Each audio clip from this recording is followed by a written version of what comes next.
Como eu falei para vocês na semana passada, nós encerramos, depois de mais de 2 anos, a exposição do texto de Deuteronômio. E sempre fazemos isso, né? Nós paramos um pouco, suspendemos a sequência lógica dos textos, fazemos uma outra sequência, ou num tema, ou num determinado livro menor, para voltarmos para a sequência original. Então, vou passar esse mês de dezembro com os irmãos no livro de Malaquias, finalzinho de novembro e dezembro inteiro, tratando de Malaquias, sobre culto, dia do Senhor, casamento, serviço a Deus. Vamos fazer essa jornada durante o mês de dezembro e voltamos em janeiro para a sequência lógica, que seria Josué pela manhã, ok? Semana passada fomos do verso 1 ao verso 5 do capítulo 1 e hoje do verso 6 ao 14 do mesmo capítulo. Diz a palavra do Senhor: o filho honra o pai e o servo o seu senhor. Se eu sou o pai, onde está a minha honra? E se eu sou o Senhor, onde está o meu temor? Diz o Senhor dos exércitos a vós, ó sacerdotes, que desprezais o meu nome, e vós dizeis: em que nós temos desprezado o teu nome? Ofereceis sobre o meu altar pão imundo, e dizeis: em que te havemos profanado? Nisto que dizeis, a mesa do Senhor é desprezível, porque quando ofereceis animal cego para o sacrifício, isso não é mal? E quando ofereceis o coxo ou o enfermo, isso não é mal? Ora, apresenta-o ao teu governador, porventura terá ele agrado em ti, ou aceitará ele a tua pessoa, diz o Senhor dos exércitos. Ora, agora, pois, eu suplico, pedi a Deus que ele seja misericordioso conosco. Isto veio das vossas mãos, aceitará ele a vossa pessoa, diz o Senhor dos exércitos. Quem há também entre vós que feche as portas por nada e não acenda em vão o fogo do meu altar? Eu não tenho prazer em vós, diz o Senhor dos exércitos, nem aceitarei oferta da vossa mão. Mas desde o nascente do sol até o poente, é grande entre os gentios o meu nome. E em todo lugar se oferecerá ao meu nome incenso e uma oferta pura, porque o meu nome é grande entre os gentios, diz o Senhor dos exércitos. Mas vós o profanais quando dizeis: a mesa do Senhor é impura, e o seu produto, isto é, a sua comida, é desprezível. E dizeis ainda: eis aqui que canseira, e os lançastes ao desprezo, diz o Senhor dos exércitos. Vós ofereceis o que foi roubado, e o coxo, e o enfermo, assim trazeis a oferta. Aceitaria eu isso da vossa mão, diz o Senhor? Pois seja maldito o enganador, que tendo macho no seu rebanho, promete e oferece ao Senhor o que tem mácula, porque eu sou o grande rei, diz o Senhor dos exércitos. O meu nome é temível entre os gentios. Amém. Vamos à presença do Senhor. Ó Deus, Senhor nosso, nós queremos te honrar e te servir. Por isso, Senhor Deus, sacode-nos esta manhã, para que nós possamos, Senhor, compreendendo a responsabilidade que temos como adoradores, te servir da maneira correta, Senhor, como diz o teu Filho, em espírito e em verdade. Que o Senhor possa tratar os nossos corações, que eles estejam, Senhor Deus, como terra fértil, esperando, Senhor Deus, pela semente que o Senhor há de plantar neles hoje pela manhã. Faça, Senhor Deus, com que essa semente germine, cresça, Senhor Deus, e dê muitos frutos a partir da pregação de hoje.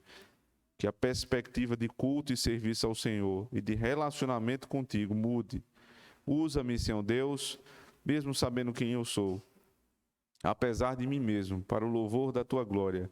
Edifica a tua igreja, salva os que são eleitos e tira do nosso meio, Senhor Deus, os lobos ferozes que querem tragar o teu povo. É o que nós te pedimos em Cristo. Amém. Deus entende é o que muita gente diz quando quer, de alguma forma, se desculpar pelo mal feito diante do Senhor. Não se preocupe não, Deus entende. Então, falando dessa maneira, Deus entende. Então, Deus, eu não fui para o culto hoje porque me chamaram para ir em tal lugar, é um lugar especial, e também todo domingo eu vou. Então, se eu perder uma vez, Deus entende. Então, o outro diz, eu até fui, mas eu tive que sair um pouco antes, eu tinha compromisso marcado com minha família. Deus entende. Eu fui, fiquei meio disperso, estava com sono danado, dei 2 cochilos lá no meio do culto, mas Deus entende.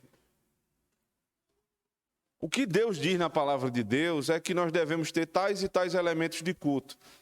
Mas se for todo domingo só isso aí, vai ficar chato. Então a gente vai mudar um pouquinho aqui o culto para ficar um culto mais moderno, um culto mais atual, porque Deus entende. Deus vê o nosso coração. Deus entende. Esse é o mote do adorador moderno. Deus tem que entender tudo. Deus é aquela pessoa que está sempre pronto a receber, não o melhor, mas o que dá para entregar. Deus é a pessoa que recebe o resto, a parte, recebe aquilo que é possível, segundo os critérios do próprio homem. Porque afinal Deus entende. Mas essas pessoas, elas precisariam urgentemente ler o texto de Malaquias, para nunca mais dizer que Deus entende.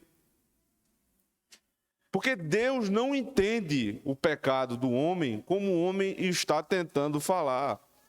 Não é que Deus entende no sentido de que ele diz, não, tudo bem, não dá para prestar o culto hoje, tem nada não, tem domingo novamente. Isso não é verdade, porque você não sabe se você tem domingo novamente, em primeiro lugar. E Deus te requeriu hoje. Deus te chamou hoje.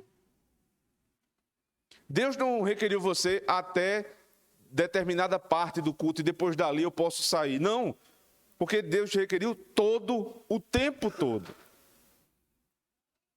Deus te requeriu não da forma que você pensa, mas da forma como que Ele prescreveu e revelou na sua palavra. Então Deus não entende você fazer o que dá na sua cabeça no culto. Deus não entende.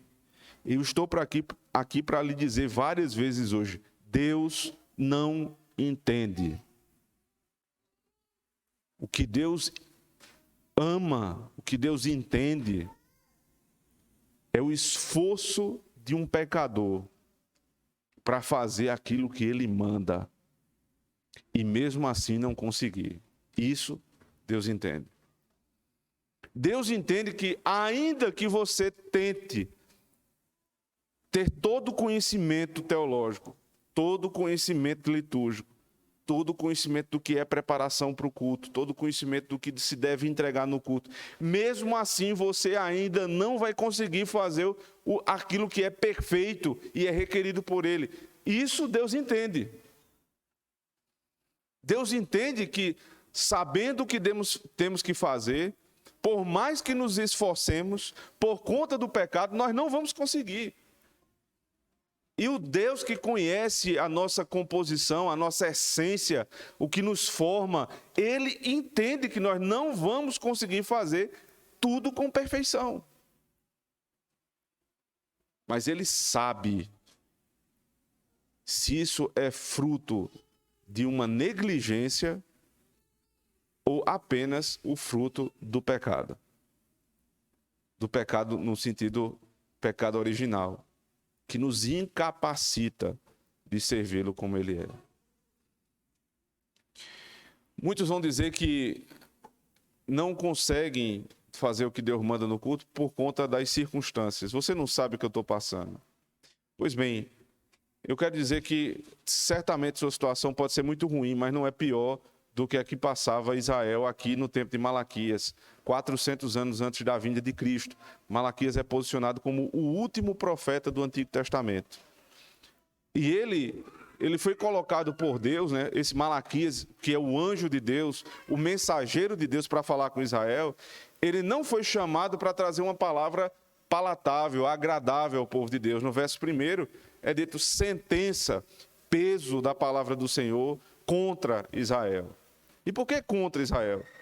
Porque Israel acabou de voltar, né? Fazia pouco tempo, 100 anos que eles tinham voltado do segundo exílio, o exílio na Babilônia.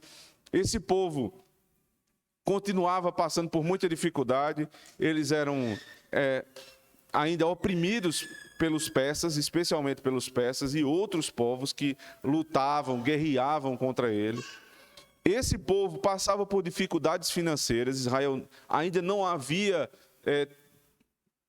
provado daquilo que os profetas tinham prometido, da abundância financeira, da prosperidade. Isso não havia acontecido ainda.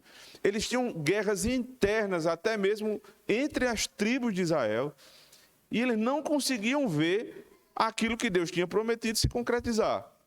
Portanto, eles começam o texto de Malaquias perguntando a Deus. Deus declara: eu vos tenho amado. E eles dizem: nós não conseguimos ver onde está o teu amor. Em que o Senhor tem nos amado? Aí Deus vai e responde dizendo: eu vos tenho amado porque eu amei a Jacó e aborreci a Esaú.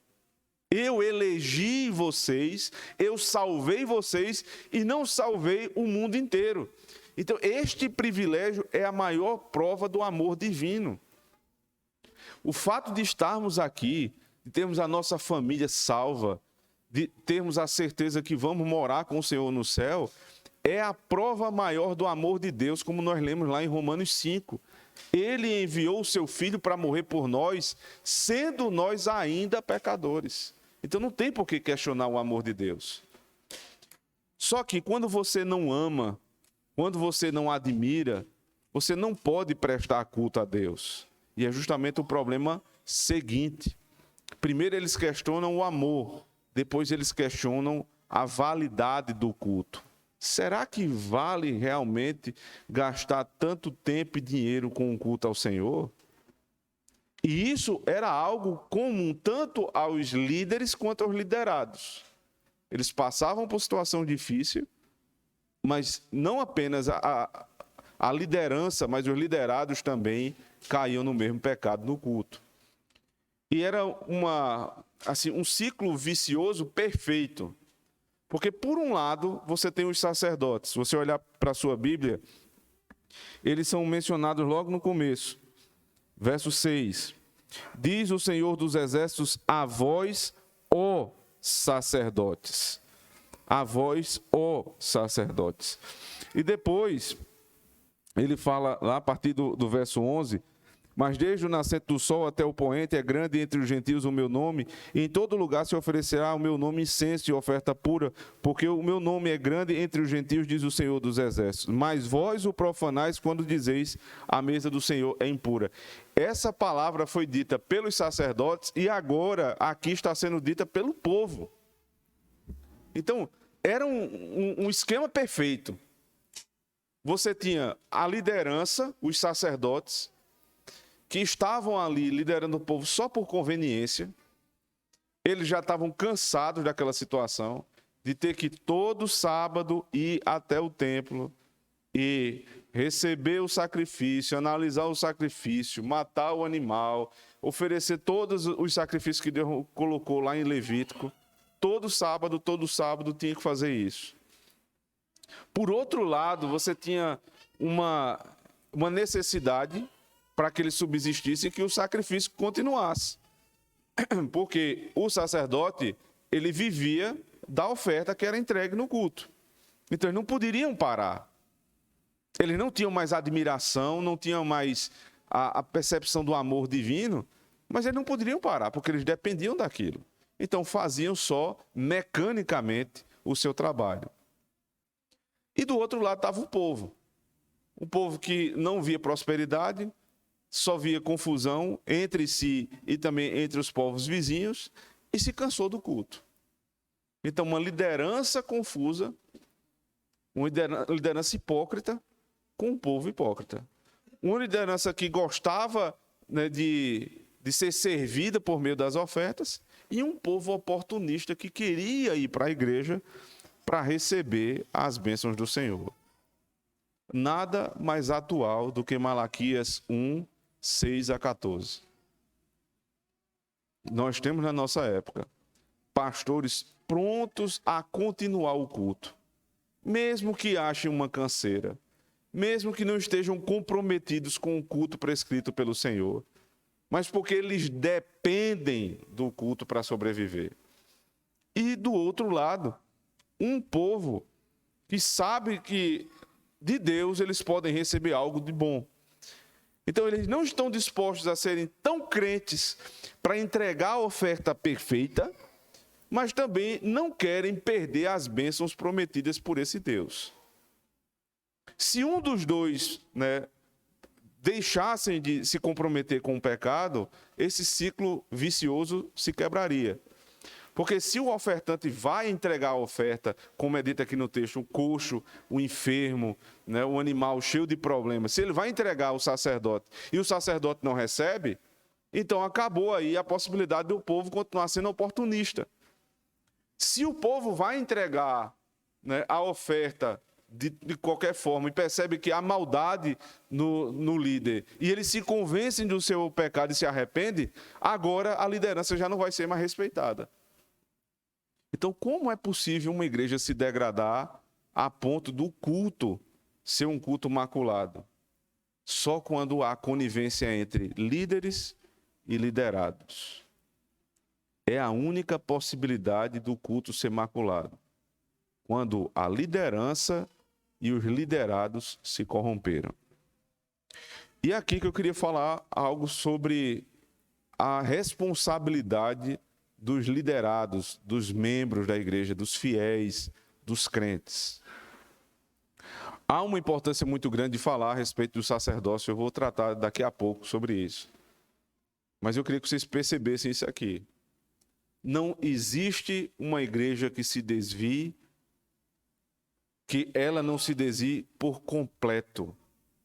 Não existe um povo santo liderado por pessoas ímpias.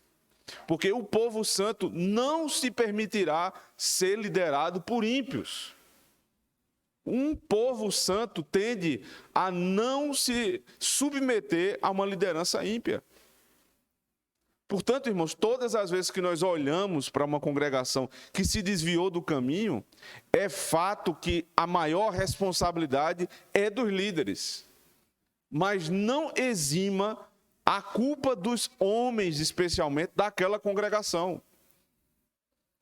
Várias vezes em conversas particulares, eu já falei aqui para os irmãos homens da igreja, especialmente aqui na reunião de doutrina, que a responsabilidade pela manutenção de um local, de um ambiente saudável desta igreja, não é só dos presbíteros, é dos homens da igreja.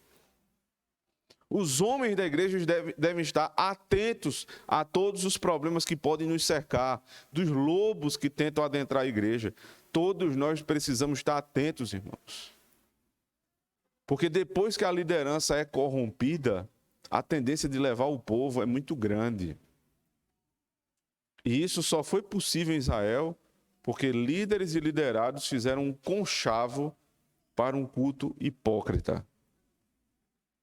E no que isso consistia, a hipocrisia do povo? Veja o que diz o texto sagrado. Verso 6. O filho honra o pai e o servo ao seu senhor.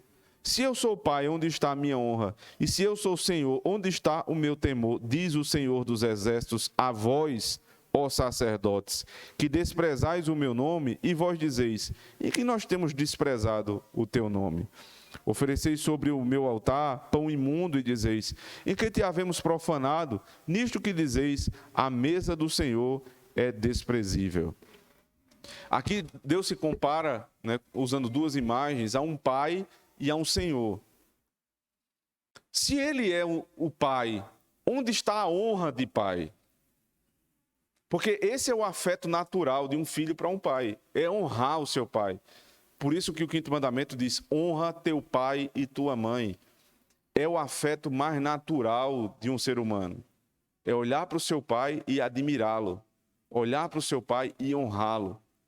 Se Deus é o nosso pai, onde está a honra de Deus? Se Deus é nosso pai, por que não damos a ele o que é devido a um pai? A honra. E o que é honra?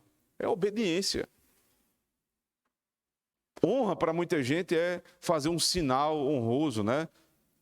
Baixar a cabeça na frente do pai, pedir a bênção no final do dia, dizer que ama o pai. Isso são apenas sinais de amor. Mas o maior de todos, a maior de todas as provas do amor, da honra de um pai, é obediência.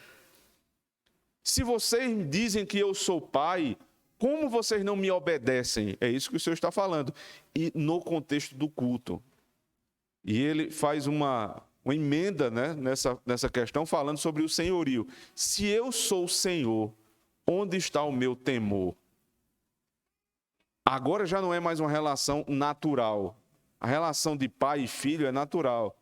A relação de senhor e servo é uma relação de respeito. Se eu sou o Senhor, onde está o temor para comigo? Por que vocês não me respeitam?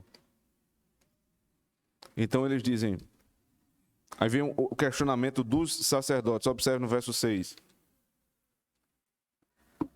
Em que nós temos desprezado? Essa é a pior de todas as formas de falar com Deus. Porque isso aqui é um deboche. Eles sabiam, isso não é uma pergunta lícita, não. Eles sabiam o que eles estavam fazendo. Isso aqui é um mero deboche. O que é que a gente está fazendo demais? Em que nós temos desprezado o Senhor? Nós não sabemos. O Senhor não mandou a gente cultuar? Não mandou a gente fazer o sacrifício? Está lá, todo sábado tem sacrifício. Todo domingo a gente está na igreja pregando a palavra, dizem os pastores da nossa época. Aí o Senhor diz: ofereceis sobre o meu altar pão imundo e dizeis: em que te havemos profanado? Nisto que dizeis: a mesa do Senhor é desprezível. Porque quando ofereceis animal cego para o sacrifício, isso não é mal? E quando ofereceis o coxo ou o enfermo, isso não é mal? Ou apresenta-o ao teu governador, porventura terá ele agrado em ti? Ou aceitará ele a tua pessoa, diz o Senhor dos Exércitos. Ah, vocês não sabem o que vocês estão fazendo, não. Eu vou lembrar vocês exatamente o que vocês estão fazendo. Existia no sacrifício a necessidade de, além de trazer um animal, trazer com este animal um pão. Um pão fermentado, né? não amassado normalmente, mas em azeite. Um tipo de pão que deveria ser entregue ao Senhor em forma de gratidão. Sabe o que é que eles traziam? Um pão velho e mofado. Deus entende. E aí, quando eles traziam um animal, havia descrição do animal lá em Levítico, que é o manual de culto do Antigo Testamento. Tinha que ser um cordeiro, sem defeito, de 1 ano, não podia ter mancha. Esse animal deveria ser retirado do rebanho da casa e o melhor animal com estas características era levado até o templo, a igreja do Antigo Testamento, para ser oferecido ao Senhor. O trabalho do sacerdote era verificar se esse animal estava em conformidade com a palavra. Porque, veja, o trabalho dos pastores não é criar regra para a igreja. É simplesmente verificar se o que foi revelado estava sendo cumprido. Esse é o trabalho do pastor. Só que o que é que eles faziam? Chegava um animal coxo, era um esquema de corrupção muito bem bolado. Chegava um animal coxo, sem defeito, eles faziam que não estavam vendo nada. Parece vistoria do Detran, né? Parece a vistoria do Detran. Depende de quem chega. Depende de quem chega, o pneu está careca, mas ninguém vê. A luz não está acendendo, ninguém vê. Porque o esquema está montado. E aí eles entregavam esse animal e esse animal era recebido. Pão mofado, animal aleijado, coxo, enfermo. E era só recebido. Por quê? O que eles pensavam, preste muito bem atenção, irmãos. Eles pensavam o seguinte: o animal vai ser morto no altar, vai ser sacrificado. Boa parte desses animais vai ser queimado como holocausto. Então, tanto faz. Isso é besteira. Isso aí é radicalismo religioso, esse negócio de ter um animal perfeito. Não precisa. Deus entende. O negócio é a gente não deixar de ir para o culto no dia que o Senhor proclamou como o dia do Senhor. A gente vai lá e entrega qualquer coisa. Deus está dizendo aqui, irmãos, eu não entendo. Não adianta vir para o culto dessa maneira. Trazer a oferta dessa maneira. Eu não recebo. E ele diz mais. Verso 9. Agora, pois, eu suplico, pedi a Deus que ele seja misericordioso conosco. Isto veio pelas vossas mãos. Aceitaria ele a vossa pessoa, diz o Senhor dos Exércitos. Quem há também entre vós que feche as portas por nada e não acenda em vão o fogo do meu altar? Eu não tenho prazer em vós, diz o Senhor dos Exércitos, nem aceitarei a oferta da vossa mão. Para quem continua com essa ideia de que Deus aceita qualquer culto, aqui está a revelação do Senhor a respeito do que ele sente a respeito diante de um culto que é prestado não conforme aquilo que foi revelado. Ele descreve a maldade do povo, o animal coxo, enfermo, o pão amassado, um pão mofado. Aí ele diz assim: eu não tenho prazer nisso. Isso me é uma canseira ouvir vocês todo domingo fazendo a mesma coisa.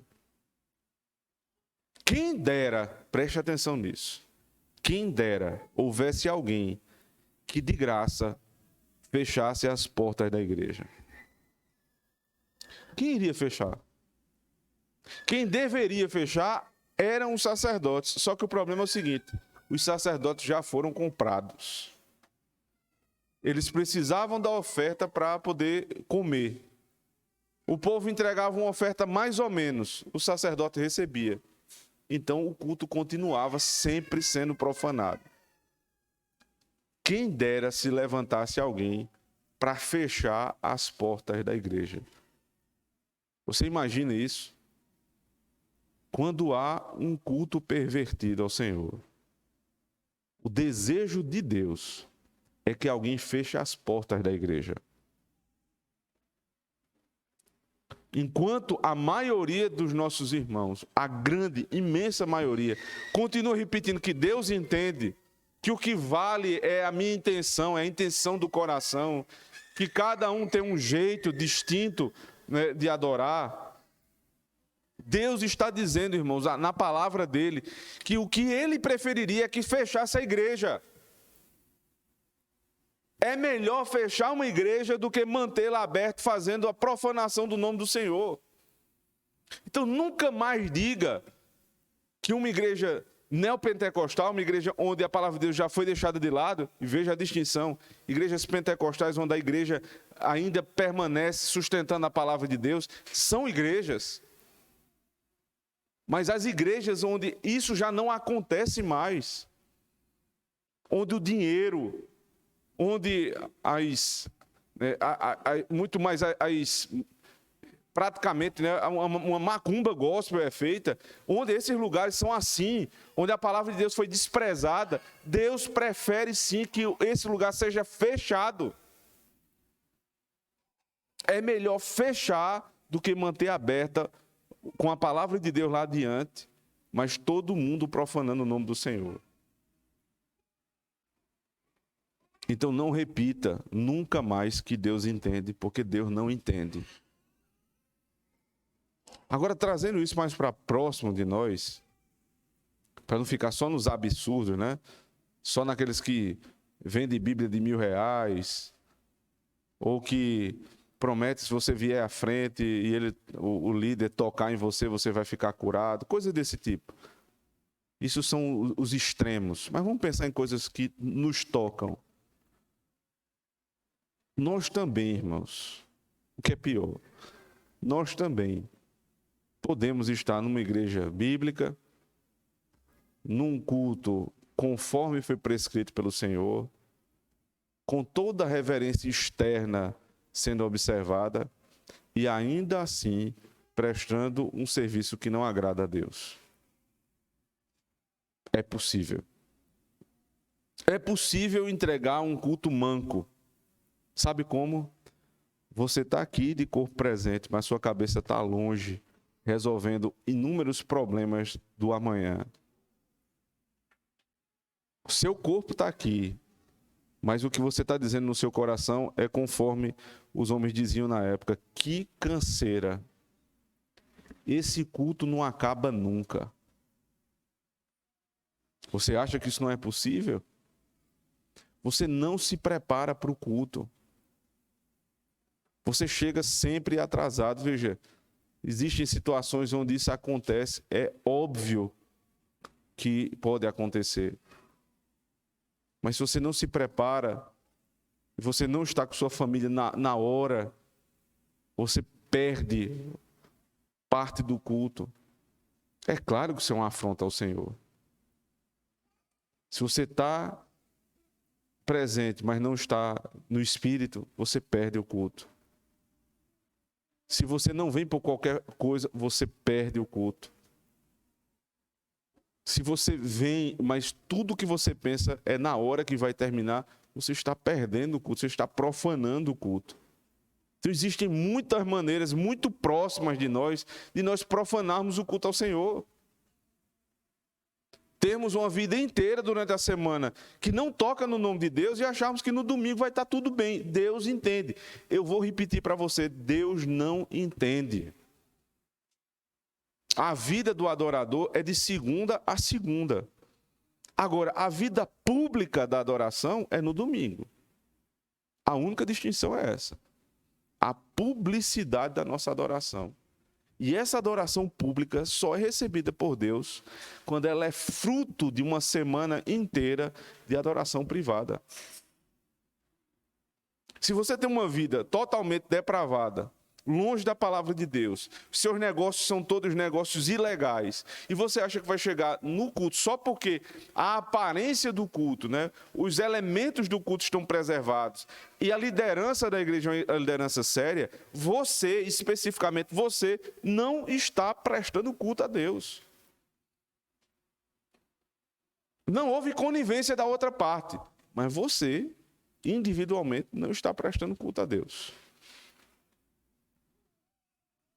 E o melhor que poderia acontecer para muitos ajuntamentos que se chamam de igrejas é que fossem fechados. Então não tenha pena quando uma igreja apóstata fecha. É a vontade de Deus. Deus diz, é melhor fechar. Não tenha pena jamais quando um líder que é apóstata, ele é pego na sua apostasia. É o melhor que poderia acontecer. Nós temos a mania, irmãos, especialmente por conta da nossa época, de tentarmos manter as aparências. Fazer com que as coisas aparentemente estejam bem quando elas não estão. Deus não quer manter as aparências. Deus quer manter a essência do culto. Se não há essência do culto, as aparências não valem de absolutamente nada. Absolutamente nada. Todas as aparências Israel tinha. Precisava ter culto, eles estavam lá. Precisava ter oferta, eles estavam lá. Precisava ter sacerdotes, os sacerdotes estavam lá. E Deus disse, por mim, pode fechar a igreja. Então, ou nós fazemos do modo como Deus manda, como Ele prescreve, ou é melhor nem tentar. Deus não aceita remendo. Ele continua, verso 11. Mas desde o nascente do sol até o poente é grande entre os gentios o meu nome. E em todo lugar se oferecerá o meu nome incenso e uma oferta pura, porque o meu nome é grande entre os gentios, diz o Senhor dos Exércitos. Mas vós o profanais, quando dizeis, a mesa do Senhor é impura, e o seu produto, isto é, a sua comida, é desprezível. E dizeis ainda: eis que canseira, e os lançastes ao desprezo, diz o Senhor dos Exércitos. Vós ofereceis o que foi roubado, o coxo, o enfermo, assim trazeis a oferta. Aceitaria eu isso da vossa mão, diz o Senhor? Aceitaria eu isso da vossa mão? Sabe o que é que eles diziam? E aí os comentaristas não sabem exatamente se era uma fala deles pública ou se eles pensavam no coração. Porque o comentarista sabe do coração, Deus revelou a ele. Mas no fundo, eles faziam tudo aquilo ali como um mero teatro. Então, a mesa do Senhor, nós vamos ter, mais uma vez, hoje à noite, a ceia do Senhor. Eles tinham uma refeição pactual na antiga aliança, um sacramento que era como uma refeição pactual. E eles diziam: isso é mera encenação, isso não vale de absolutamente nada, é desprezível. Então, se é desprezível, é feito de qualquer forma. Tudo que nos é desprezível é feito de qualquer forma. Então, preste muito bem atenção, irmãos. Quando vocês vierem para tomar a ceia, comer o pão, beber o cálice, vejam o que está no coração de vocês. A mesa do Senhor não é desprezível. Vocês devem entender, portanto, o motivo pelo qual o conselho da nossa igreja tem tanto zelo pelos elementos.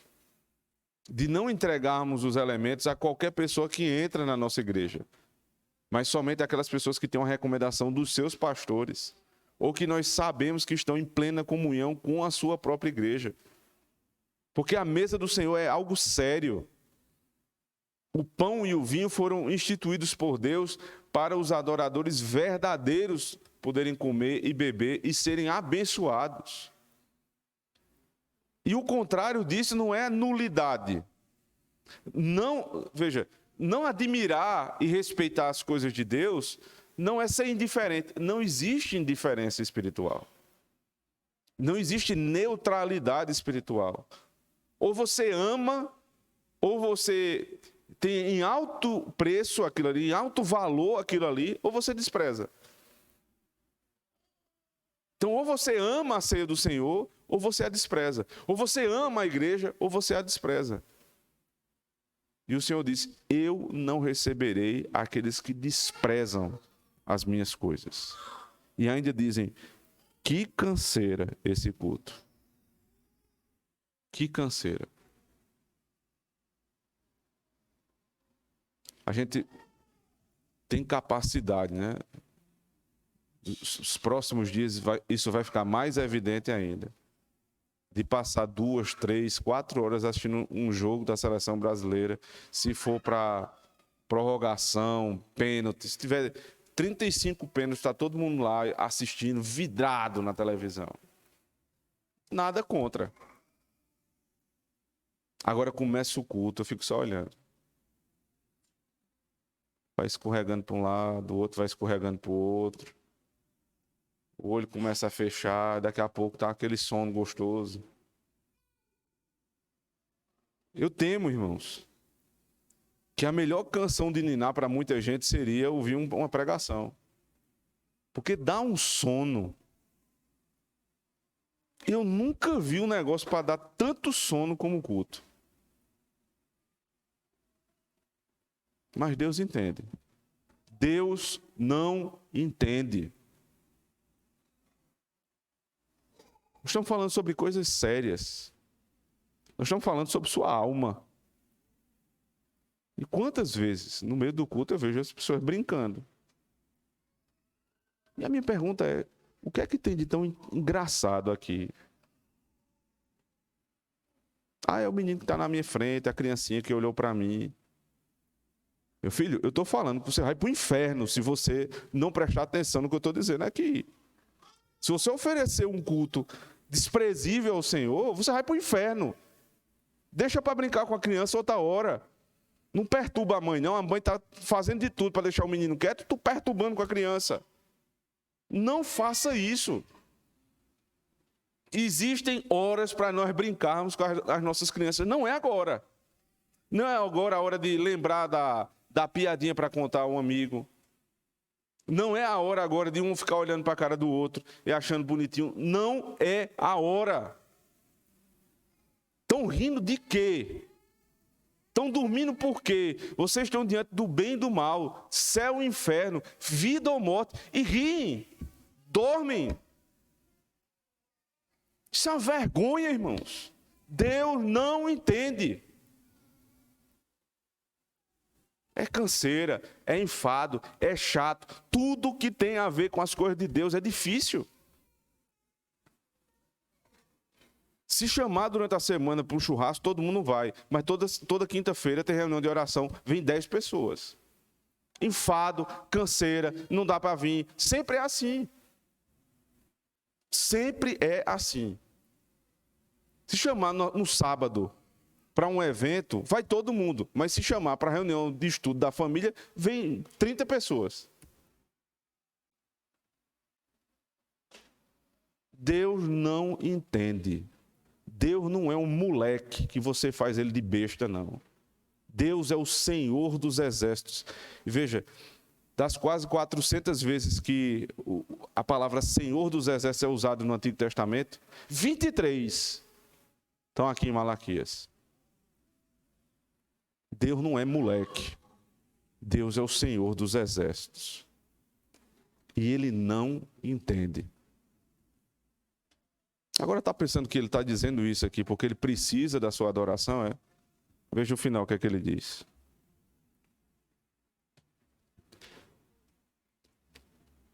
E ainda dizeis, eis que canseira e o lançaste ao desprezo, diz o Senhor dos Exércitos. Vós ofereceis o que foi roubado, o coxo, o enfermo, assim trazeis a oferta. Aceitaria eu isso da vossa mão, diz o Senhor. Pois seja maldito o enganador que, tendo macho no seu rebanho, promete e oferece ao Senhor o que tem mácula. Porque eu sou o grande rei, diz o Senhor dos Exércitos. O meu nome é temível entre os gentios.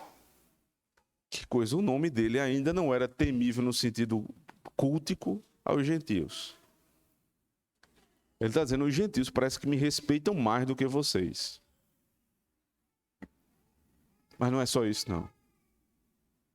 Ele está dizendo, eu não preciso de vocês. Vocês, ao adorar-me, precisam de mim. O fim principal do homem é a adoração a Deus. Então, vocês precisam me adorar. Mas Deus não precisa absolutamente de nada. Eu sou o grande rei. Eu não dependo de vocês. Agora, se vocês, que são a raiz, que são a parte principal da planta, da árvore onde eu estou plantado, não querem, então eu vou para os gentios. E eu vou enxertá-los na videira. Malaquias é o último profeta do Antigo Testamento. E ele já começa a falar o que vai acontecer em Atos dos Apóstolos. O povo de Deus, o povo natural do Senhor, o rejeitou nos evangelhos. Em Atos dos Apóstolos, ele foi buscar os gentios. E nós estamos aqui. Vejam que bênção. A promessa de Malaquias se cumpriu na Igreja Presbiteriana do Alto Branco, milhares de anos depois. A minha pergunta é, vocês vão cair no mesmo erro? Vocês vão continuar no mesmo erro de Israel? Achando que o culto é um enfado, uma canseira, que dá para fazer um conchavo com os pastores. O pastor faz vista grossa porque eu estou fazendo e a gente segue a vida. Não queiram pastores assim, irmãos. Não há nada mais conveniente para os pastores do que olhar o erro dos irmãos e simplesmente deixar para lá. É conveniente demais. A igreja não estaria, né, com gente...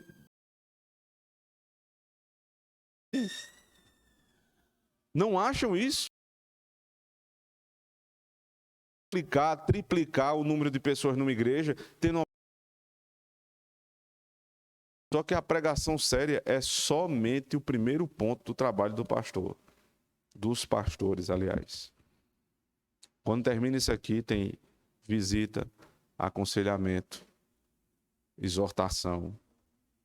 E aí, é aí onde você vê a distinção dos verdadeiros para os aparentemente verdadeiros pastores. Eu estou excluindo aqui aqueles que já se degeneraram por completo. Porque é muito possível. E nós temos visto isso. Pastores que são muito firmes no púlpito. São fiéis no púlpito. Mas quando eles descem daqui, que ficam tete a tete com vocês, eles fazem vista grossa para os pecados dos irmãos.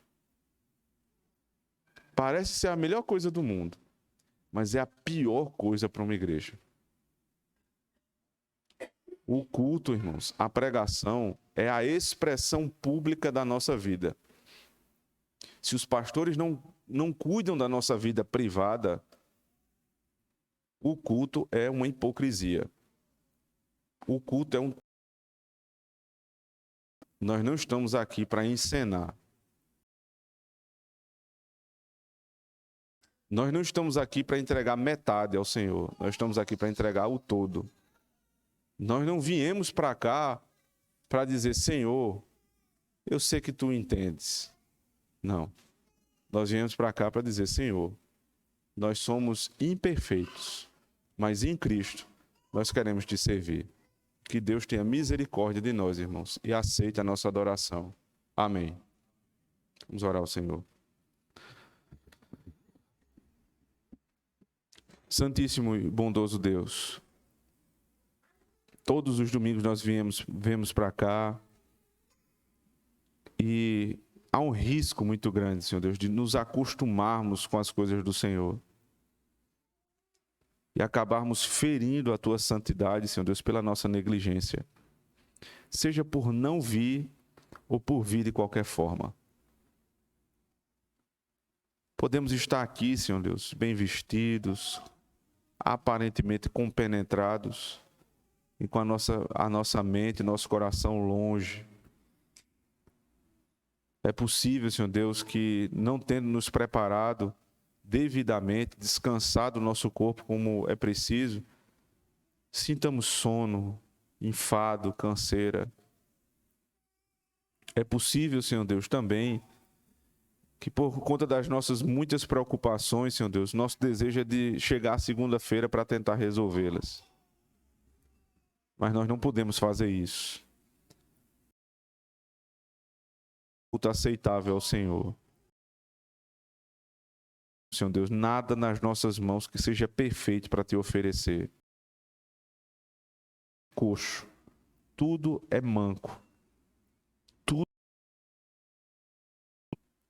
Então só nos resta, Senhor Deus, oferecer Cristo. O nosso Senhor e Salvador, o teu Filho, o Cordeiro perfeito de Deus, que tira o pecado do mundo. Aceita, Senhor Deus, a nossa adoração nele.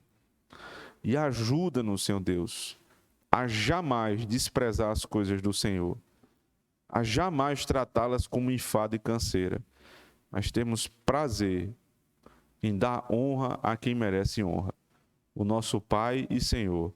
Amém. Nós vamos